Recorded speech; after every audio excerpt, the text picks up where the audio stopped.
Hey guys, how's it going? So in the previous video we took off the intake manifold. Now we took off the head cover. Those are the rocker arms right there. And there's the spark plugs. So when we removed the cover for the head, that gave us access to the side cover. Right there's the camshaft pulley. Where it's marked up, that shows us that it's at top dead center. Also the notch, the white one, we aligned it with that pin. That shows us that it's top dead center. So yeah, we just took off the head. Now we're just gonna do some research on how to get the rocker arms off so we could clean it, then remove the head so we could reveal the pistons, and we'll get back to you when we do that. Alright, welcome back guys. Alright, so what we're gonna do now is take off the pulley bolt right here. We don't know if it's gonna work, but we're gonna try to use an impact. We already have it set at top dead center. So Steven, do your magic over here. So you're gonna use the impact. It kind of leaves it in motion so that it'll work. Let's see if it actually pulls off though.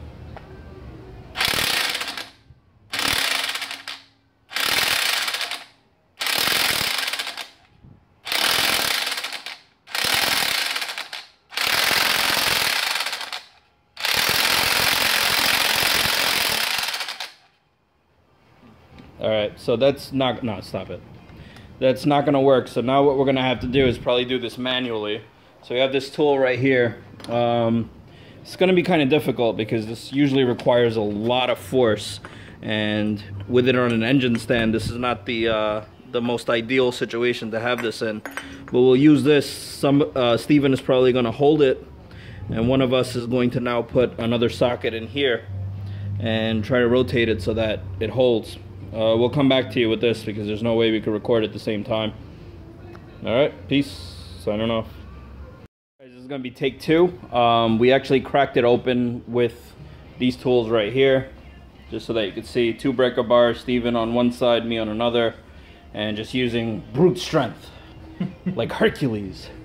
We managed to crack the bolt open, so this impact should work now. So let's go ahead and take two.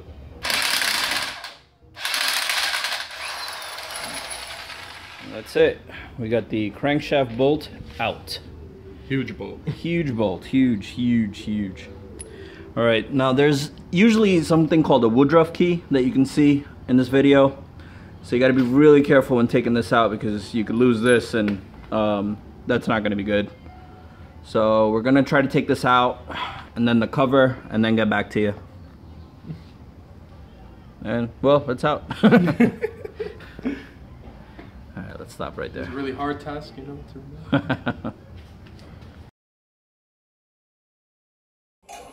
Assalamu alaikum guys, welcome back. So as we promised before, we would start documenting more in depth once we start getting to the actual engine. So what we're going to do now is remove the camshaft pulley. So just going to do that. Okay.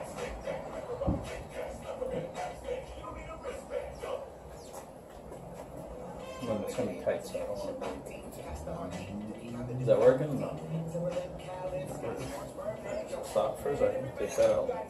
Put it this way. Don't let it rest against the engine. Ready? Yep.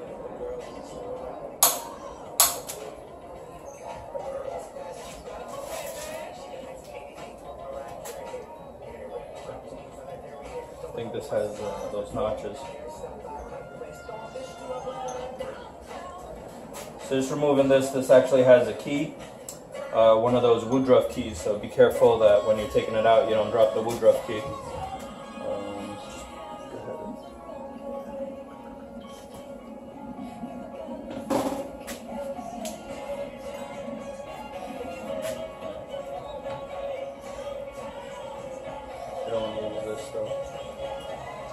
This is a Woodruff key, guys. This is what's going to lock the camshaft into place. You lose this, you're in big trouble. Maybe some tape. So I'll just try to do some editing here as well, so I'm going to pause it until we read the next step, and then we'll come back. Alright, we're just removing the splash shield cover, so that's over here. Steve, just check if they can actually see it in the video, I'm not really sure. Yeah. Alright. You want to probably use the 1/4 inch for these type of things because the bolts are small and, you know, God knows how long it's been in there. So you don't want to apply too much torque because if you do, you'll end up snapping the bolt in. And that's not always fun.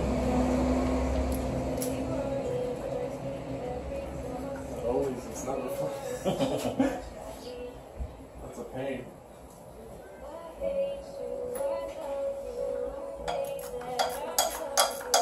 Alright, just removing the splash shield.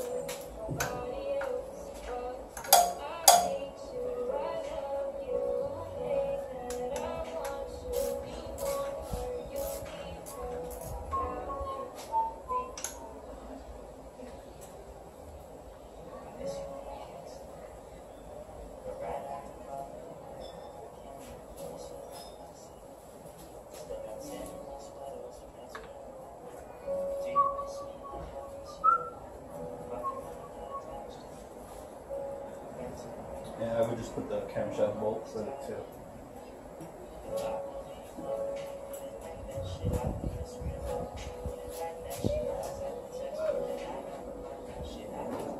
Alright, camshaft bolt, camshaft cover. It's right here. Guess we clean these too. And just attach the rubber so it doesn't mess up.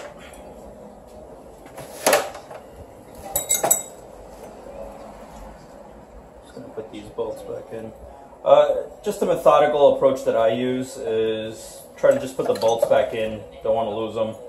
I don't see any interference when we go ahead and try to remove the head assembly by itself. I don't think there's going to be any interference there. So just putting the bolts back in just so that we don't lose anything.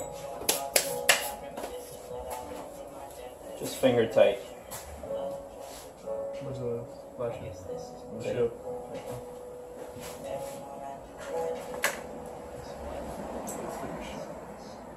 Gaskets? Yeah, it's not a gasket. I think it's just a rubber piece that you gotta clean and put back.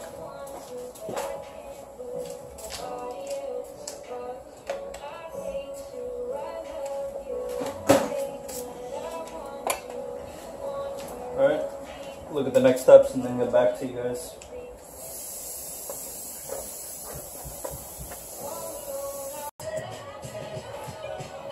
Alright, so what we're removing now are the head bolts. So we have to have a particular sequence doing this, and it's a 1/3 turn at a time so that we don't warp the head anywhere over here. So our sequence that we're going to follow is 1, 2, 3, 4, 5, 6, 7, 8, 9, 10. And we're going to do this a third at a time. So I'm hoping this is not going to be too difficult. I don't know when the head was replaced before or if any service work was done. Plus, I don't want to warp anything. So, leverage here. Right.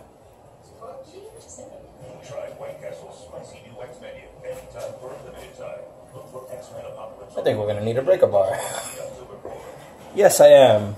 So this is where the power of torque comes in. So I'm using a 1/2 inch right now, and I'm unable to really get the head bolt off. So I'm going to replace using this with something that's called a breaker bar. Some of you might be familiar with that. It's over there by the carpet. Alright. So this is where the only case where size does matter. So we're going to use this to kind of torque or remove. We're going to use the excess torque that we produce to kind of turn these. So it's not a myth. Size does matter.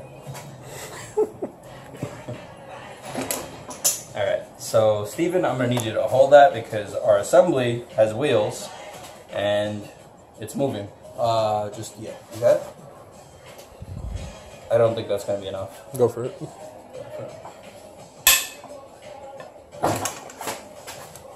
Yeah.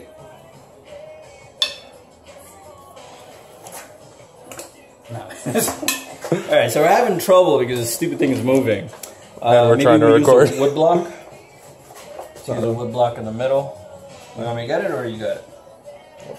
Just put the wood block in front of the wheel and step on that on this side because I'm twerking it this way, so that'll probably make the most sense. So get this in front, just hold it like that. Don't let that move. And I think that should do it. It's gonna go that way.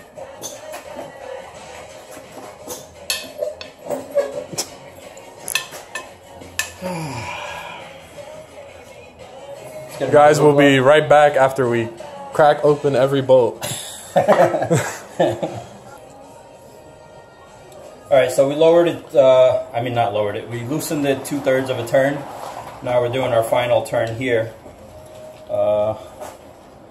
It's loose. So again, just keeping the sequence just so that we don't warp anything. I think after this we can just take them out. You know, just trying to be safe rather than sorry. 1, 2. Steven over here is my counting buddy because I'm not good at that stuff. Got it.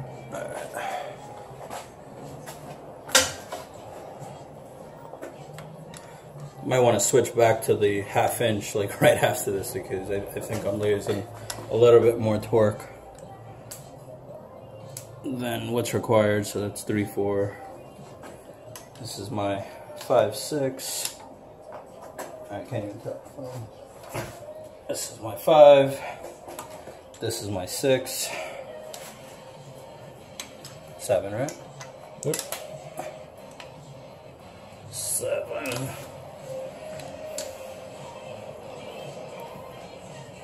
8. It's my 9, right? Yep. 9. And here's my 10. Alright, I think now it's probably safe enough to use my 1/2 inch. Let's take out the bolts. Alright, so how do we want to do this? Do we want to put the bolts exactly where they correspond, right? Mm-hmm. Just take them out in sequence.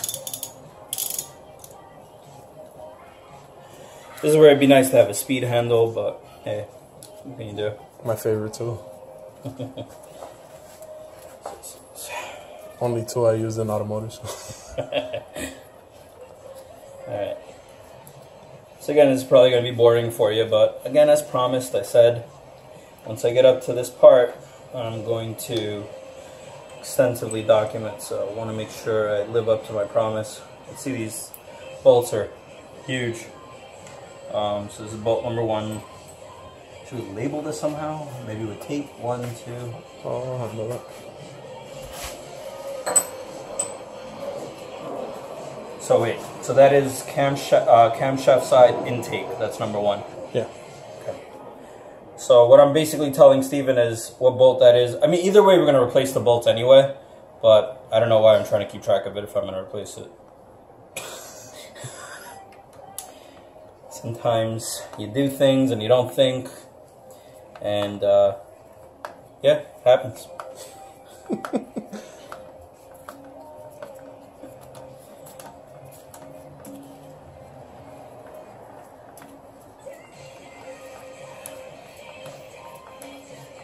I guess you could show our faces for a bit and be like, hey, this is us, you know, been talking, I don't know if you've seen our faces. Yeah, we're actual people, you know, we have faces, not just voices. I'm just voices. Oh God. Yes, guys, invest in a speed handle, because that would make this much quicker. About like $10 to $20. We're not doing any free advertising, so we're not telling you where. No brands. No brands, no brands.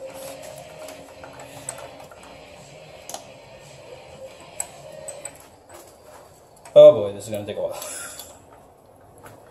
Alright, I think we shouldn't probably bore you with this. Probably put this on pause until we get some of this out. And then we'll come back to you when it's slightly more interesting. Alright guys, so we dismantled the head, which is located over there. I'll go over the head in a little bit. I just want to show you guys something. This is our block. This is the long block. And what we've noticed is significant oil. Even when we were taking out the spark plugs from the head, we noticed significant oil from cylinder number 2 and 3. And you can see it's like flooded with oil here. Not too sure that that's the way it's supposed to be. I don't think we're supposed to have oil in the piston area. Surrounded definitely, but not this much. It's a significant quantity, so we're kind of worried about that.